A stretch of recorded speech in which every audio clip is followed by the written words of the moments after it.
don't want to take up too much time, and to be honest with you, there are people within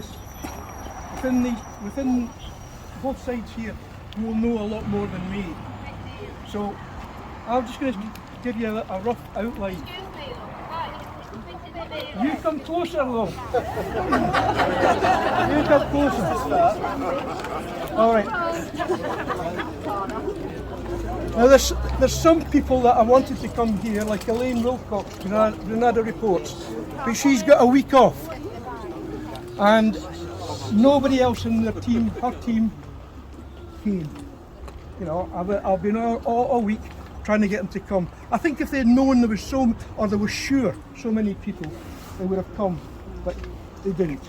Maybe stuck in traffic because the drilling men. Might well have been stuck down. Might well be stuck down there. Mark Logan, the MP for here, he was here on Wednesday, and we came here on site, and he's completely in agreement about our concerns.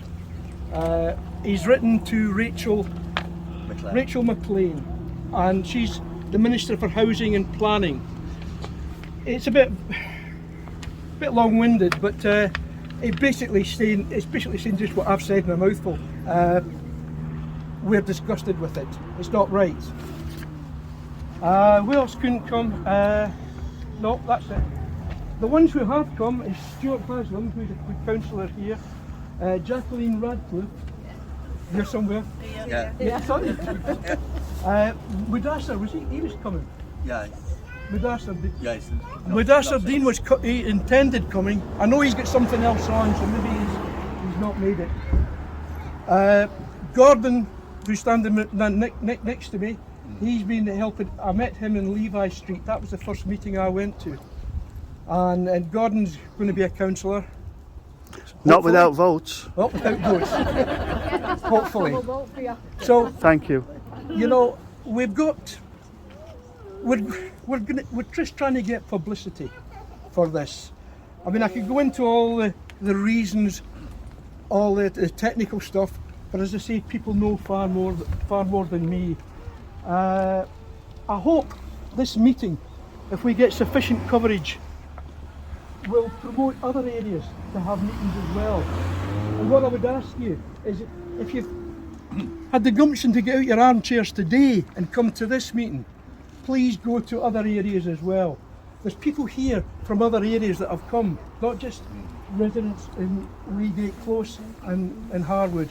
People from other areas have come here. So please, the only way we're going to win this, in my humble opinion, is through publicity. You know, you councillors and MPs, you can get them to write and so forth, and I'm sure they'll do their best. But it's the people.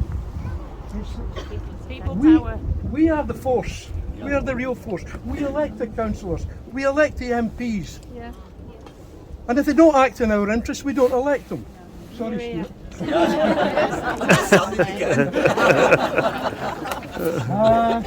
Right.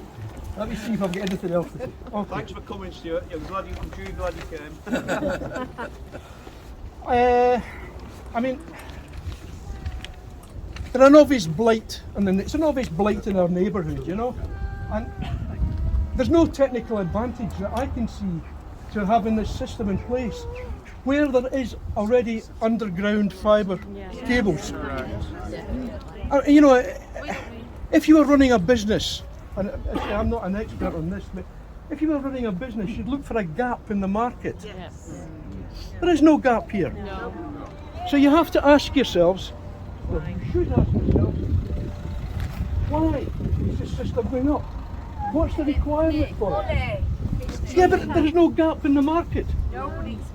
So I for one, I totally do not understand. So don't buy it. No. It's discounted. Well, this is the thing. Where is the money coming from for the discount? You know, there's so many things that we do not know about this system. The company is even dubious. They're making donations to MPs. Why? Have the MPs asked, what's this donation for? Why are you making this donation to me? Bet you they haven't. It's for their political campaign. They must supposed to let us know as well. Nobody knows And they anything. never did. They just came along and put these up. And that was it. Have they got permission? And we've got city Well, fibre they- at the they- same time. They have what we call permitted development. What I'm going to do is I'm just going to speak a little bit and then I'm going to stop, because obviously there's other people that are wanting to come in as well. But let's try and do it in a wee bit of one person at a time, if you don't mind, you know. I'm going to ask Stuart in a wee minute to speak, because Stuart has got something important that he's doing with the council.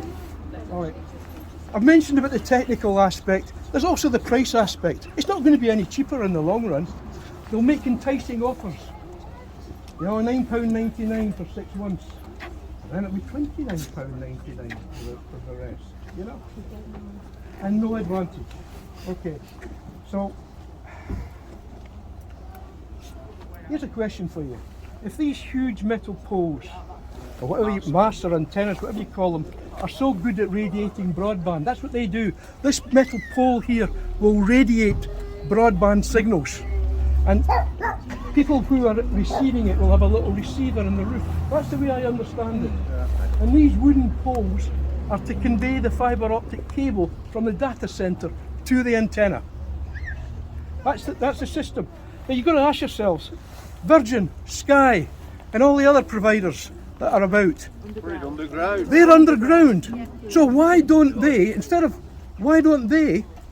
going into houses, digging up people's gardens and people's drives, why haven't they put up a big bloody metal pole and radiated it? They haven't. Only this company is doing this. There's nothing to stop Virgin and Sky doing the same. But they don't. They've gone into everybody's houses.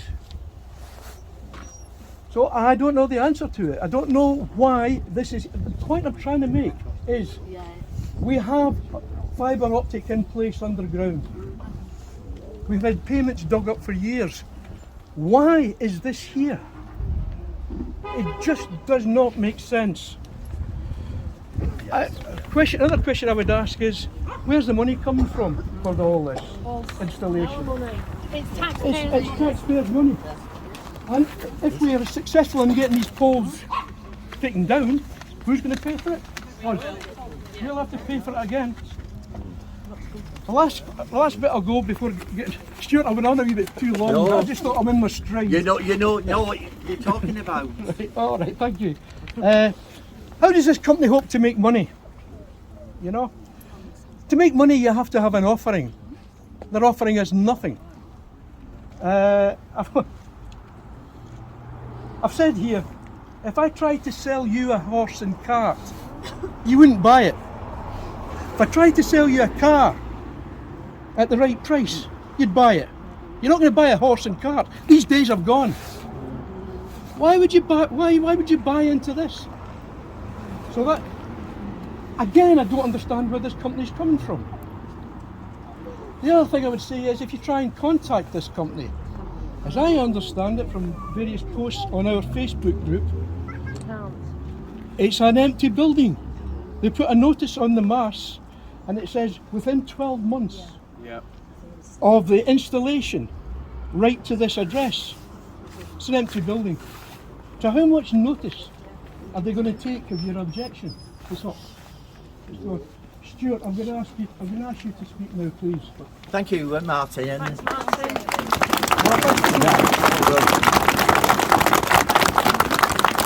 thank you, Martin. And you filled all the details in from what I understand about this. All we know is, I mean, it came as a great shock to us all when all these wooden poles and metal poles were being erected in, and then it transpired that they can do it under what is termed permitted development. And they can do it, which originated apparently from the 2003 Telecommunications Act, which was trying to get broadband more available to people. But I mean, a lot of this, as Martin said, was designated for the rural areas, which are the hard to reach areas. We don't have the difficulty in getting decent broadband here. But I mean, to have such a huge turnout here on a Sunday afternoon just shows the the ire of everyone, and Jackie and I have been completely inundated with complaints, as quite rightly, but our powers are very limited. But on Friday, I wrote to the council's chief legal officer and the chief executive of the Bolton Council to consider taking out an injunction on this company to stop any further work being done until certain matters can be resolved. Because from my reading of the terms and conditions, they've not XI have apparently signed up to the code of conduct on the installation of these sites, and the extracts regarding the siting of the cabinets, they're supposed to take in count when they locating the cabinets and the metal poles, not the wooden poles, the metal poles, to minimise the visual impact. should be not sited in a prominent position. Should be not sited in a prominent position or at a junction. Other prominent locations on grass verges or grass amenity sites should also be avoided. They should be situated at the back of a footway highway by means of a solid enclosure. They also undertook to deal with complaints in a professional manner. Well, if anyone's tried to get in touch with them, they're better people than I am at getting in touch with them. And one of the residents, I think they might be here, they actually got in touch with them, and the person they were speaking to didn't even refuse to give them their name. There's a shot. Yeah, I refused to give them a name, and should be in a position where it is not followed. In a position where it's not possible to follow the above guidelines, early discussion should take place with the relevant authorities to establish the most suitable location. Well, that's not been taken account of at all. So that's why I've asked for an injunction to be taken out. Whether the council will go along with that, I don't know. But there are a few other things happening, but I mean, whether anything will come of it, I just don't know, because the legislation is termed in such a way that they can do what they're doing. But I mean, it's certainly very indicative of the amount of anger with the people here today, and Jackie and I, as ward councillors, will do all we possibly can to assist it. And the Member of Parliament, Mark, who can't be here today, has also written to the Minister, as Martin said, to see what can be done.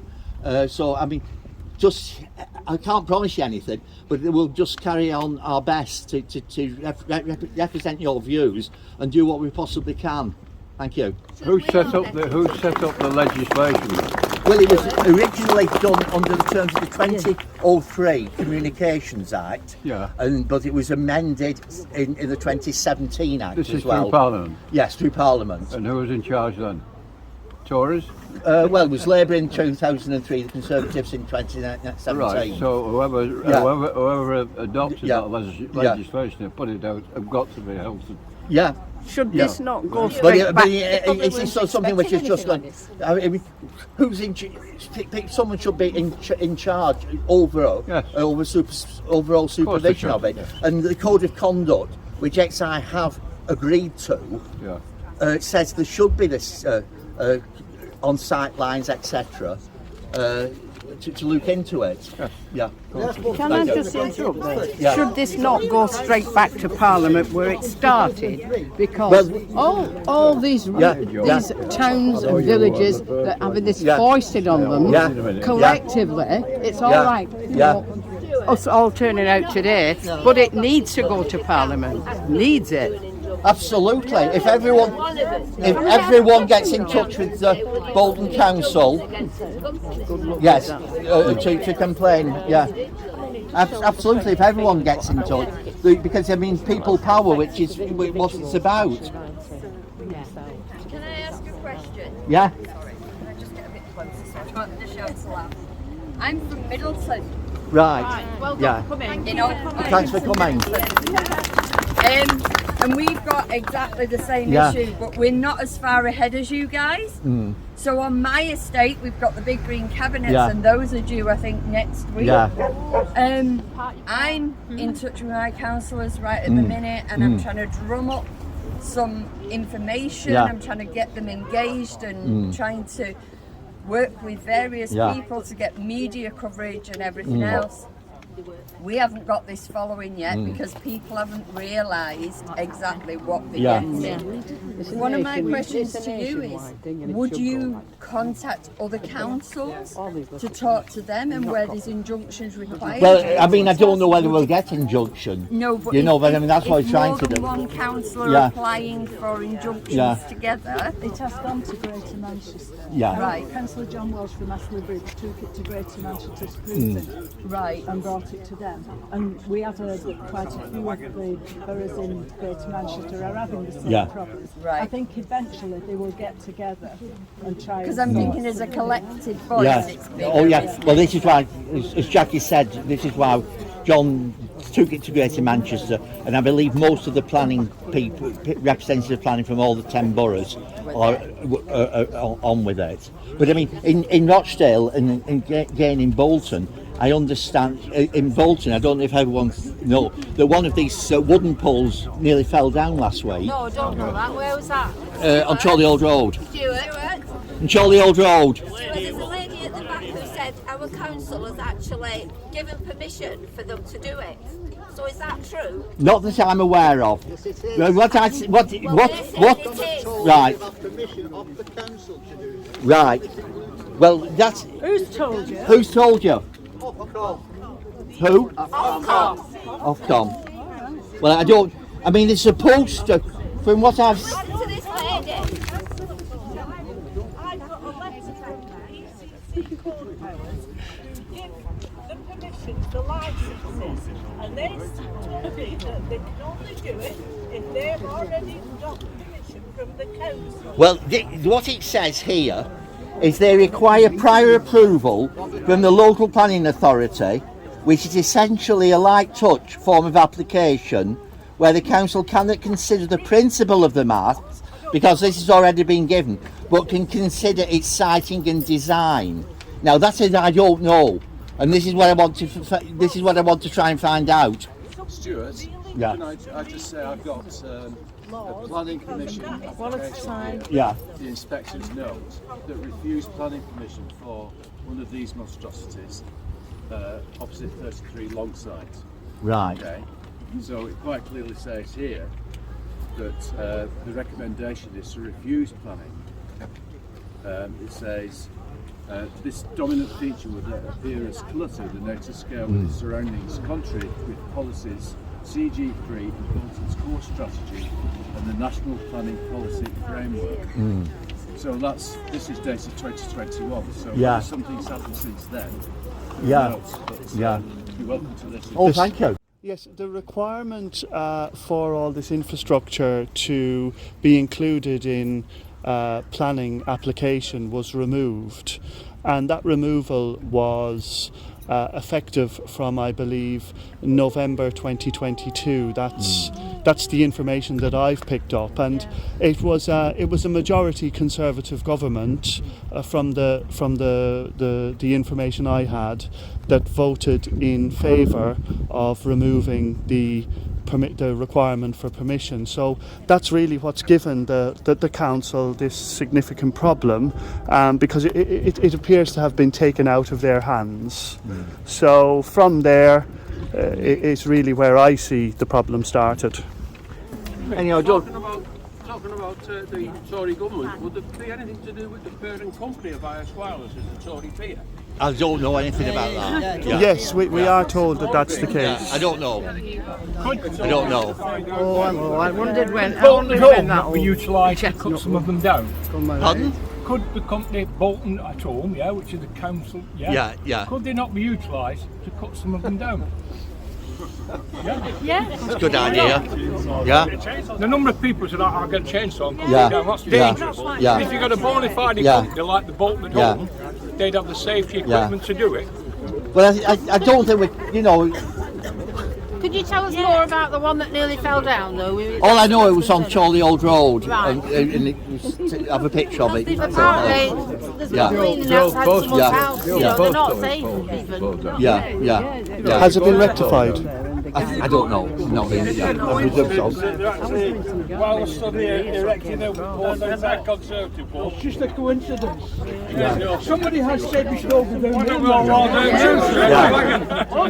Anyhow, thanks for listening to me. I'm sorry I've no answers. Can I ask a question? Would you be prepared to organise a public meeting for the town, an official one? Well, This is an ad hoc one. Yeah. But an I official... think we're better having a meeting inside where, you know. Yeah, but an official public meeting could be arranged by the well, council. we can ask for. Know, we can ask you know, what's gone on. Yeah.